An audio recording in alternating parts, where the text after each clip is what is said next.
మీ కలలన్నీ సాకారమైన చోట తెల్లాపూర్లో వజ్ర west city. ORR exit 2కి 2, ఫైనాన్షియల్ డిస్ట్రిక్ట్ కి 10 నిమిషాల దూరంలో 17 ఎకరాల్లో 78% open space. Complete family life కోసం మీ ఫ్లాట్ ఈ రోజే బుక్ చేయండి. Contact number 9589587379. Vajra for better living. పెరుగుట విరుగుట కొరకే. సుమతి శతకంతో కాస్త పరిచయం ఉన్న వాళ్ళకి ఎవరికైనా కూడా ఈ సామెత ఖచ్చితంగా తెలుస్తుంది. అయితే బంగారం విషయంలో మాత్రం పెరుగుట విరుగుట కొరకే అని చెప్తే మాత్రం చాలామంది నవ్వుకుంటారు. ఎందుకంటే బంగారం కానీ వెండి కానీ పెరుగుతుందే తప్పితే పడిపోదు, విరగదు అనేటువంటిది వాళ్ళ గట్టి నమ్మకం. కానీ 2-3 రోజులుగా జరుగుతున్న పరిణామాలు మాత్రం బంగారం పడిపోతోంది, వెండి కూడా పడిపోతుంది. ఈ బంగారం వెండి రేట్లలో హెచ్చు తగ్గులకు ఏది కారణం అనేటువంటి దానిపై టెక్నికల్గా అనాలిసిస్ ఖచ్చితంగా అవసరం. So let's invite stock market trader Lalithendranath garu on to the dial news hot seat with Vijay Sadhu. Lalith గారు నమస్తే. నమస్తే. లాస్ట్ టైం మనం దీవాళికి డిస్కస్ చేసాం. అవును సార్, ఆ టైంలో మీరు చెప్పినటువంటిది నాకు బాగా గుర్తు, డైల్ న్యూస్ వీక్షకులు కూడా బాగా గుర్తు. బంగారం ఏమాత్రం పడిపోదు, ఉన్నట్టుండి అమాంతం పడిపోదు అని చెప్పారు. కానీ ఈ వారం రోజుల్లో చూస్తే అనుకున్నంత స్థాయిలో పడిపోకపోయినప్పటికీ బంగారం మాత్రం తగ్గింది, వెండి కూడా భారీగానే తగ్గింది. ఏంటి అసలు ఈ బంగారం వెండి ధరల్లో హెచ్చు తగ్గులకు టెక్నికల్ కారణాలు ఏమేంటాయి? అంటే మనం దీవాళీ టైంలో డిస్కస్ చేసినప్పుడు ఏంటంటే టెక్నికల్గా చాలా స్ట్రాంగ్గా ఉంది గోల్డ్. సో అప్పుడు నేను మీకు చెప్పింది ఏంటంటే చాలామంది కూడా ఒక హైప్ క్రియేట్ చేశారు. దీవాళీ టైము బంగారం కొంటారు, సో బంగారం ధరలు తగ్గుతాయి అనేసి ఒక హైప్ క్రియేట్ చేశారు. సో ఆ హైప్ వల్ల తగ్గుద్దని ఎక్స్పెక్ట్ చేశారు. సో అటువంటిది ఏం జరగదని మనం అప్పుడు డిస్కస్ చేసాము. అయితే ఇప్పుడు ఏంటంటే ఈ డ్రాప్ నిన్న మొన్న జరిగిన ఈ గోల్డ్ కానీ సిల్వర్ కానీ డ్రాప్ ఏదైతే ఉందో ఇది ఒక బబుల్ బ్లాస్ట్ అనేది మనం ఎక్స్పెక్ట్ చేయొచ్చు. బట్ అయితే ఇంకా మనకు కన్ఫర్మేషన్ లేదు. బట్ యాజ్ ఆఫ్ నౌ అంత ర్యాపిడ్గా పడిపోయింది కాబట్టి సో ఇది బబుల్ బ్లాస్ట్కి ఒక స్టార్టింగ్ పాయింట్ అని మనం ఎక్స్పెక్ట్ చేయొచ్చు. యాక్చువల్గా నేను లాస్ట్ టైం ఒక ఇంటర్వ్యూ ఇచ్చాను బయట. సో దాంట్లో నేను చెప్పింది ఏంటంటే గోల్డ్ అనేది 1,44,000 దగ్గర ఒక రెసిస్టెన్స్ ఫేస్ చేస్తుంది. మేబీ రివర్స్ అయితే అక్కడి నుంచి రివర్స్ అవ్వచ్చు, లేదు ఒకవేళ అది బ్రేక్ చేస్తే కనుక స్కై ఈజ్ ద లిమిట్ అని చెప్పేసి నేను చెప్పాను. సో కరెక్ట్గా 1,43,000 చిల్లర దగ్గర 3 రోజులు హోల్డ్ అయింది మార్కెట్. నెక్స్ట్ డే 45, ఆ నెక్స్ట్ డే 50, 55, 65, 80 అయిపోయింది. సో చాలా ర్యాపిడ్గా పెరిగిపోయింది ఒకసారి. సో ఇంకా అది అవుట్ ఆఫ్ ది స్కోప్ అనమాట. సో ర్యాపిడ్ గ్రోత్ ఏదైతే ఉందో ర్యాపిడ్ ఫాల్ కూడా అలానే ఉంటుంది. సో గోల్డ్ అనేది మనకి ర్యాపిడ్గా పెరిగింది కాబట్టి, గోల్డ్ సిల్వర్ రెండు కూడా ర్యాపిడ్గా పెరిగాయి కాబట్టి ర్యాపిడ్ ఫాల్ అనేది జరిగింది. అయితే మనం ఇప్పుడు చూడాల్సింది ఏంటంటే ఈ ఫాల్ ఫర్దర్గా కంటిన్యూ అవుతుందా లేదా ఇది ఏదైనా ఒక ప్యానిక్ సెల్లింగ్ జరిగిందా అనేది మనం వెయిట్ చేసి చూడాలి. అది అంటే ఎందుకని ఈ ర్యాపిడ్ ఫాల్ ఉండేటువంటి ఛాన్స్ ఉంటుందా సార్, లేకపోతే ర్యాపిడ్ గ్రోత్ ఇంక ఉండే ఛాన్స్ ఉంటుందా మీ టెక్నికల్ అనాలిసిస్ ప్రకారం? యాక్చువల్గా దానికి టెక్నికల్ అనాలిసిస్ అవసరం లేదండి. గ్రోత్ పరంగా మెటల్స్ ఎప్పుడు స్ట్రాంగ్ ఉంటాయి. ఓకే, మెటల్స్ ఎప్పుడు పెరుగుతాయి. నాట్ ఓన్లీ మెటల్స్, ఏదైనా సరే స్టాక్ మార్కెట్లో ఒక కంపెనీ అయినా, ఒక మెటల్ అయినా, లేదా ఒక నార్మల్ కమోడిటీ అయినా, క్రూడ్ ఆయిల్ ఇలాంటివి ఏదైనా సరే ఎప్పుడు గ్రోత్ ఉంటూనే ఉంటాయి. అయితే ఏంటంటే బేసిక్ నీడ్స్, మన అవసరాలకు అది ఉపయోగం అనేది పెరిగే కొద్దీ కూడా మనకి దాని వాల్యూ పెరుగుతుంది ఒక్కసారిగా. ఓకే, ఇప్పుడు మనకి కాపర్ అనేది ఇది వరకు ఊరికే ఫ్రీ ఆఫ్ కాస్ట్ అన్నట్టు ఉండేది. అది అంటే చాలా విలువ తక్కువ అని. ఫ్రీ ఆఫ్ కాస్ట్ అంటే నా ఉద్దేశం చాలా విలువ తక్కువ కాపర్ అనేది. మరి ఇప్పుడు కాపర్ నెక్స్ట్ గోల్డ్ అంటున్నారు. ఇప్పుడు కాపర్ మీద ఇన్వెస్ట్మెంట్స్ పెరిగిపోయాయి. ఎందుకు కాపర్ మీద ఇన్వెస్ట్మెంట్స్ పెరిగిపోయాయి అంటే మనకి ఇప్పుడు వచ్చేదంతా ఈవీ, ఆల్ ద వెహికల్స్ అన్ని ఈవీ. అంతే. సో బ్యాటరీస్కి మనకి ఏం కావాలి? ఖచ్చితంగా రాగి కావాలి కదా, కావాలి. సో అందువల్ల ఇప్పుడు ఉన్నట్టుండి మనకి ఒక 10 years 15 years తర్వాత మీరు చెక్ చేసుకుంటే కార్లు అన్నీ ఈవీలు అయిపోతాయి, అన్నీ అయిపోతాయి ఓవరాల్గా. ఈవెన్ ఇంకా పబ్లిక్ ట్రాన్స్పోర్ట్లో ఉండే బస్సులు కానీ ఆల్మోస్ట్ అన్ని ఈవెన్ షేర్ ఆటోలు కానీ ఈచ్ అండ్ ఎవ్రీథింగ్ మనకి ఈవీ అవుతున్నాయి. సో ఇలా ఈవీ డిమాండ్ పెరుగుతున్నప్పుడు మరి నెక్స్ట్ డిమాండ్ ఎవరికి వస్తుంది? సో ఈవీ డిమాండ్ పెరుగుతున్నప్పుడు మరి డిమాండ్ ఎవరికి వస్తుంది అంటే కాపర్కి వస్తుంది. అందుకని చెప్పేసి కాపర్లో ఇన్వెస్ట్మెంట్స్ పెడుతున్నారు. అయితే ఇంతకు మించింది ఇంకొకటి ఉంది. ఏంటది? ఈ కాపరు డిమాండ్ పెరుగుతుంది, ఓకే కరెక్టే, కానీ ఈ కాపర్ ఫర్దర్గా యూస్ చేస్తే రేడియేషన్ ఎక్కువ అవుతుంది. ఓకే. సో కాపర్ కొంతవరకే డిమాండ్. కాపర్ని డామినేట్ చేసేది ఇంకొకటి రాబోతుంది. ఏంటిది? ఫైబర్. అంటే మనకేంటంటే ఒక లైట్నింగ్ స్పీడ్ ద్వారానే ఎలక్ట్రిసిటీ జనరేట్ అవుతుంది. ఓకే. ఇప్పుడు మనకి ఫైబర్, ఇంటర్నెట్ కేబుల్ ఫైబర్లో నుంచి, ఆ ఫైబర్లో నుంచి మనకి ఇంటర్నెట్ ఎలా వస్తుందో అటువంటి ఫైబర్ ద్వారానే మనకి ఎలక్ట్రిసిటీ కూడా జనరేట్ అవుతుంది. అది ఇంకా అప్కమింగ్ టెక్నాలజీ. అది ఇది ఇప్పుడు ఇనిషియల్ స్టేజ్లో ఉందా సార్? అది అంతే, ఆల్రెడీ అంటే అది ట్రయల్స్ జరుగుతుంది. ఓకే. సో మనకి కాపర్ డిమాండ్ అని చెప్పేసి మనం ఎక్స్పెక్ట్ చేసి కాపర్లో ఇన్వెస్ట్మెంట్స్ చేసి కాపర్ని చూసే లోపు అది వచ్చేస్తుంది. అది ర్యాపిడ్ ఫైర్ లాగా వస్తుంది అనమాట. సో ఇలా మనం ఏంటంటే టెక్నాలజీ, నెక్స్ట్ అప్కమింగ్ టెక్నాలజీస్ ఏమున్నాయి అనేది చూసుకుంటే దాన్ని బట్టి వాటి యొక్క డిమాండ్ పెరుగుతుంది. ఓకే. సో గోల్డ్, సిల్వర్కి వచ్చేసరికి ఇవి ప్రీషియస్ మెటల్స్. వరల్డ్ వైడ్ ఇవి ప్రీషియస్ మెటల్స్. పర్టికులర్గా ఇండియన్స్కి ఇంకా ప్రీషియస్ మెటల్స్. ఎందుకంటే ఇండియన్స్ మనకి గోల్డ్ అనేది ఆర్నమెంట్స్గా పెట్టుకోవడం అనేది ఒక అలవాటు. సో దానికి ఒక మళ్ళీ గోల్డ్ వేరింగ్, వీటన్నిటికీ సైంటిఫిక్ రీజన్స్ మనకు ఉన్నాయి. అండ్ సిల్వర్ ఆర్టికల్స్కి ఒక సైంటిఫిక్ రీజన్స్ ఉన్నాయి. మనకేంటంటే పిల్లలకి వెండి స్పూన్లో తినిపిస్తే వాళ్ళకి ఇన్ఫెక్షన్స్ రావు. ఓకేనా, వెండి మొలతాడేస్తే వాడు ఆరోగ్యం బాగుంటుంది. ఇట్లా చాలా ఉన్నాయి మనకి సైంటిఫిక్గా. ఆ మెటల్స్కి ఉన్న విలువ మనకి తెలుసు కాబట్టి ఇండియాలో మనకేంటంటే వాటిని కొనేవాళ్ళు ఎక్కువ ఉంటారు. సో మనకేంటంటే ఎప్పుడు కూడా ఆ రెండు ప్రీషియస్ మెటల్స్. ఓవరాల్ వరల్డ్ మొత్తానికి ఒక రకమైన ప్రీషియస్ అయితే పర్టికులర్గా ఇండియన్స్కి గోల్డ్, సిల్వర్ అనేది ఇంకా ప్రీషియస్. సో ఈ మెటల్స్ గ్రోత్ అనేది ఎప్పుడు పెరుగుతూనే ఉంటుంది. అయితే ఇప్పుడు ఈ ఉన్న పలంగా పెరిగింది, పడిపోయిందని మనం ఏదైతే అనుకుంటున్నామో, ఒక టెక్నికల్ అనలిస్ట్గా ఇది నాకేంటంటే సర్వసాధారణం, చాలా సర్వసాధారణం. హెచ్చుతగ్గులు సర్వసాధారణం. ఓకే. ఇప్పుడు పెరిగిన ర్యాపిడ్ గ్రోత్ కూడా సర్వసాధారణం. ఇంకొక 15 ఏళ్ల తర్వాత మళ్ళీ ఇంతకన్నా ర్యాపిడ్ గ్రోత్ ఉంటుంది. గోల్డ్, సిల్వర్లో ఇంతకన్నా ర్యాపిడ్ గ్రోత్ ఉంటుంది. ఎందుకు అలా ఉంటుంది? ఈ 10 ఏళ్లలోనే తులం బంగారం 2 లక్షలు ఈజీగా క్రాస్ అయిపోతుందని చెప్పి చాలా మంది బలంగా చెప్తున్నారు. ఒకవేళ మీరు చెప్తున్న దాని ప్రకారము ఈ 10-15 ఏళ్ల తర్వాత ఇంకా ర్యాపిడ్ గ్రోత్ ఉంటే ఏ పాయింట్ వరకు రీచ్ అయ్యే ఛాన్స్ ఉంటుంది లలిత్ గారు? సో ఏ పాయింట్ వరకు అనేది మనం చెప్పలేం, కానీ మోస్ట్లీ 4-5 lakhs అవుతుందా? అవ్వచ్చా? ఈజీగా అవ్వచ్చు. 10 గ్రాములు అవ్వచ్చు, తప్పేం లేదు, అవ్వచ్చు. ఏంటంటే మనకి ఈ నాట్ ఓన్లీ మెటల్స్, ఏదైనా ఒక స్టాక్ అయినా ఏదైనా సరే దానికి గ్రోత్ ఎలా ఉంటుందంటే, ఫర్ ఎగ్జాంపుల్ మీకు ఒక స్టాక్ తీసుకోండి, 0 to 100 రూపీస్ ఉన్న స్టాక్ ఒకటి తీసుకోండి. అది 100 రూపీస్కి వెళ్ళాలంటే చాలా కష్టపడుతుంది. 100 రూపీస్ దాటిన తర్వాత 250 వరకు ఒక రకంగా కష్టపడుతుంది. 250 నుంచి 500 ఇంకా సులువుగా వెళ్ళిపోతుంది. 500 నుంచి 1000 వెళ్ళిపోతుంది సులువుగా. 1000 నుంచి 3000 సులువుగా వెళ్ళిపోతుంది. అంటే చూడండి, మీకు 0 to 100 ఒకలాగా, 100 to 250 ఒకలాగా, 250 తర్వాత 500, 500 తర్వాత 1000, 1000 తర్వాత 3000. అంటే మధ్యలో జంప్ అయిపోతుంది చూసారా, వాల్యూస్ జంప్ అవుతున్నాయి చూసారా. సో ఈ ర్యాపిడ్ గ్రోత్ అనేది ఉంటుందన్నమాట. సో మనకిప్పుడు బంగారం కూడా సేమ్ అదే సిచ్యువేషన్లో పెరిగింది. బంగారం ఇప్పుడు పెరిగింది అనుకుంటున్నాం. నిజానికి 2022లో 4900, అంటే గ్రాము బంగారం 4900 దగ్గర ఒక బ్రేక్అవుట్ అనేది జరిగింది.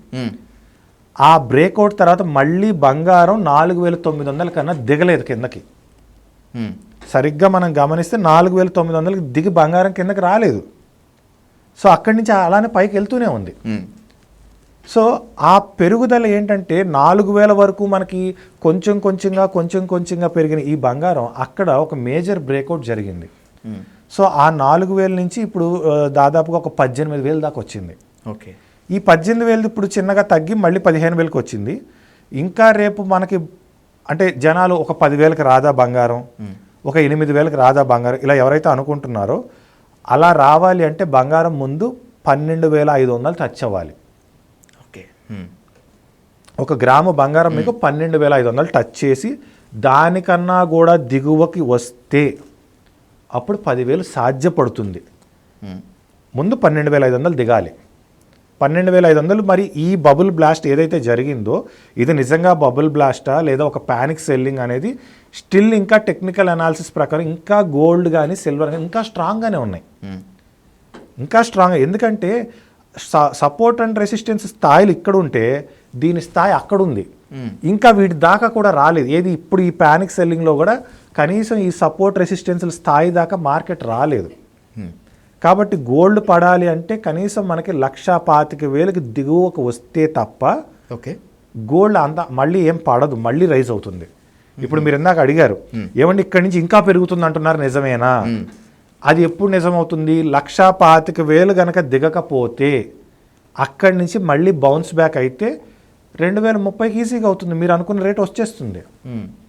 ఇందాక మనం మాట్లాడుకుంటున్నప్పుడు లలిత్ గారు గోల్డ్ రేట్ పెరుగుతోంది, గోల్డ్ రేట్ కన్నా కూడా వెండి చాలా స్పీడ్గా పెరుగుతోంది అనేటువంటిది. అంటే ధరలో కాస్త హెచ్చు తగ్గులు ఉండొచ్చు కానీ భారీగానే ఉన్నాయి గోల్డ్ దాంతో పోల్చుకుంటే సిల్వర్తో పోల్చుకుంటే. కానీ ఇంక్రీజింగ్ రేట్ మాత్రం వెండి విపరీతంగా పెరుగుతోంది అనేటువంటి పాయింట్ మీరు రేజ్ చేశారు. ఎందుకని వెండి ఆ స్థాయిలో పెరుగుతోంది? వెండి కొనాలనుకున్నటువంటి వాళ్ళకి ఇది గుడ్ న్యూస్గా ఉంటుందా? అంటే గోల్డ్ సిల్వరు అంటే గోల్డ్ సిల్వరు టెక్నికల్గా వాటి పెరుగుదల అనేది రెండు సమానమే. ఓకే, గోల్డ్ సిల్వర్ ఎప్పుడు ఒక రైల్వే ట్రాక్ లాగా సమానంగానే పెరుగుతాయి. కానీ చూడటానికి ఏంటంటే సిల్వర్లో ఇన్వెస్ట్మెంట్ చేస్తే సిల్వర్ ఇన్వెస్ట్మెంట్ ఇచ్చిన రిజల్ట్ కొంచెం ఎక్కువ ఉంది గోల్డ్తో కంపారిజన్ చేసిన దానికన్నా.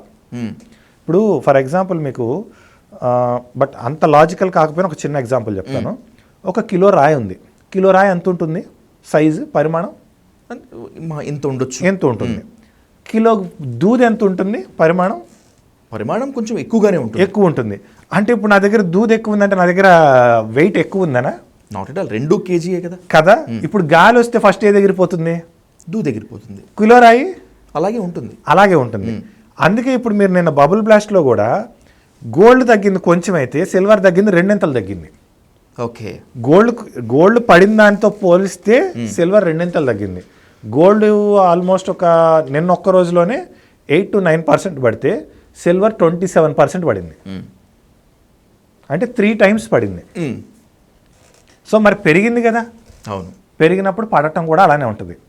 సో టెక్నికల్గా చూసుకుంటే ఏంటంటే రెండింటి యొక్క గ్రాఫ్ ఒకే రకంగా ఉంటుంది, పెద్ద తేడా ఏం రాదు. కాకపోతే ఏంటంటే కొంచెం ఇప్పుడు బయట అంటే నార్మల్ పీపుల్లో కూడా మైండ్ సెట్ ఎలా వచ్చిందంటే నిన్న మొన్నటి వరకు కూడా ఈ సిల్వర్ ఏదైతే రేట్ వచ్చిందో ఈ సిల్వర్ అమ్మేసి గోల్డ్ కొనాలని కొంతమందికి ఆలోచన ఉంది.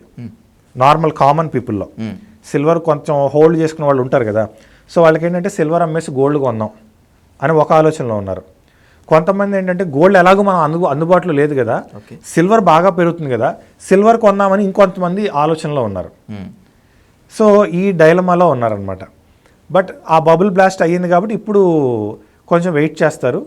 సో ఈ బబుల్ బ్లాస్ట్ అనేది ప్యానిక్ సెల్లింగా లేదా బబుల్ బ్లాస్టా అనేది మనం ఇంకొక 2 days వితిన్ 2-3 daysలోనే తెలిసిపోతుంది మనకి. ఎందుకంటే బబుల్ బ్లాస్ట్ అనుకోండి ఇంకో 10-20% మళ్ళీ పడిపోతాయి. ఓకే, సారీ ఒక్కసారి కట్ చేసి, ఇది బబుల్ బ్లాస్ట్ అయితే ఇంకా 10-20% ఈజీగా పడిపోతాయి.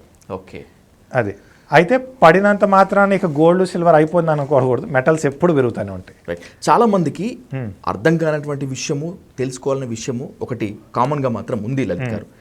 ఎందుకు ఉన్నట్టుండి గోల్డ్ పెరుగుతుంది, పడిపోతుంది? ఎందుకు సిల్వర్ అమాంతం పెరుగుతుంది, పడిపోతుంది? ఇది ఇలాగే కొనసాగుతుందా, ముందు ఉంటుందా?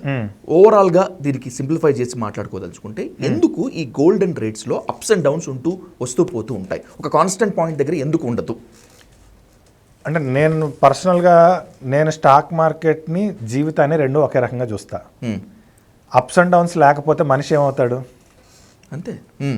సో ఏదైనా అప్స్ అండ్ డౌన్స్ ఉండాల్సిందే. స్టాక్ మార్కెట్లో ఉండేది కూడా అప్ అండ్ డౌనే. ఓకే.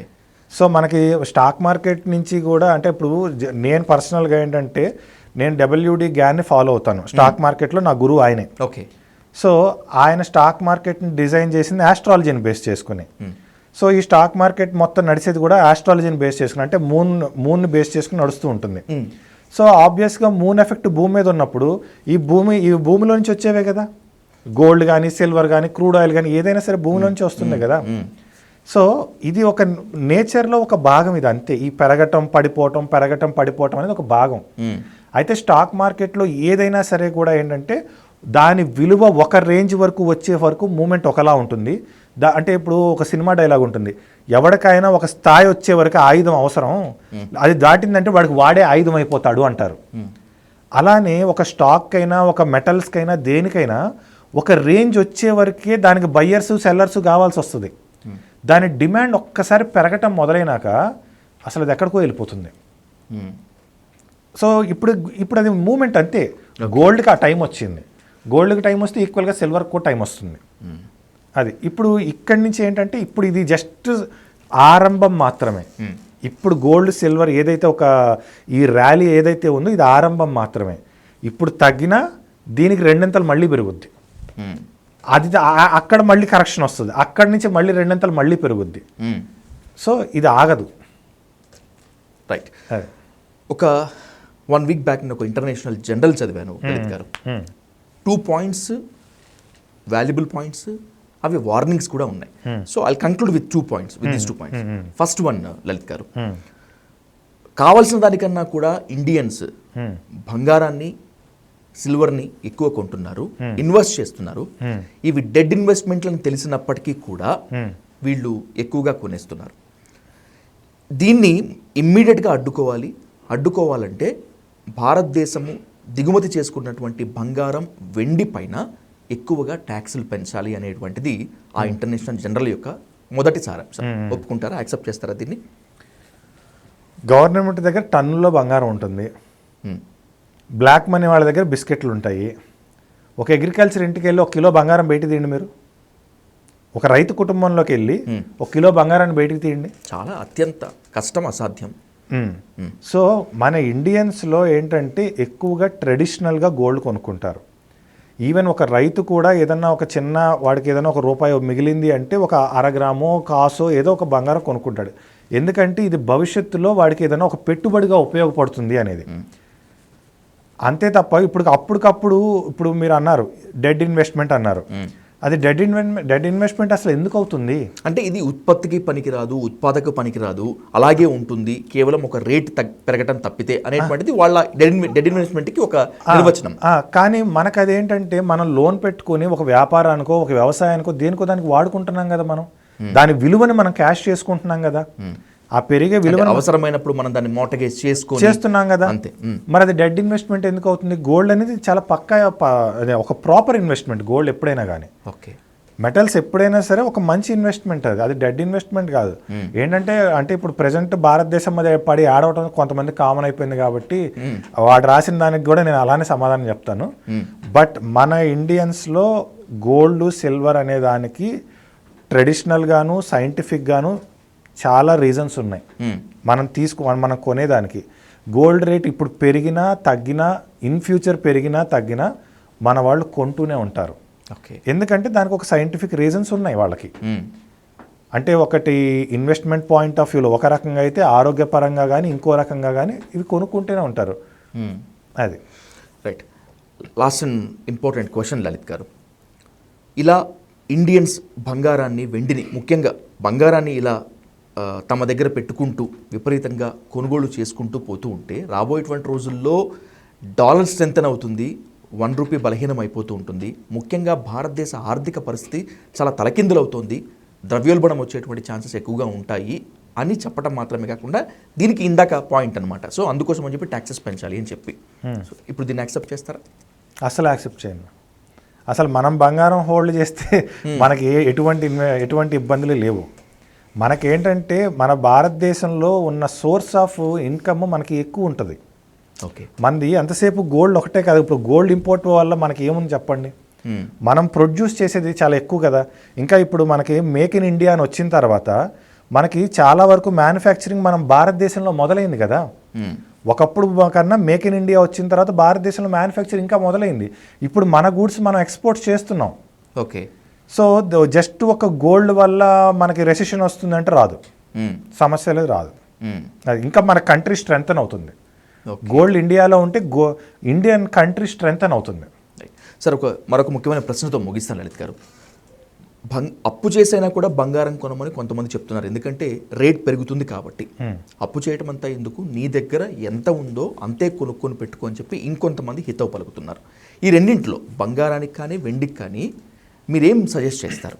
బయర్స్కి ఎప్పుడు కూడా అప్పు చేసి కొనకూడదు. ఇప్పుడున్న టైంలో కొంతమంది ఏంటంటే చాలామంది గోల్డ్ సిల్వర్ ఇన్వెస్ట్మెంట్స్ వైపు చూస్తున్నారు, ఎందుకంటే బాగా పెరుగుతుంది, మనం కూడా పెడితే మనకు ₹1 వస్తుంది అని అనుకుంటున్నారు. కానీ ఇప్పుడున్న పొజిషన్లో అయితే మాత్రం అస్సలు పొరపాటును కూడా కొనకూడదు. మార్చి వరకు ఆగాలి. మార్చి నాటికి ఒక స్టెబిలిటీ వస్తుంది.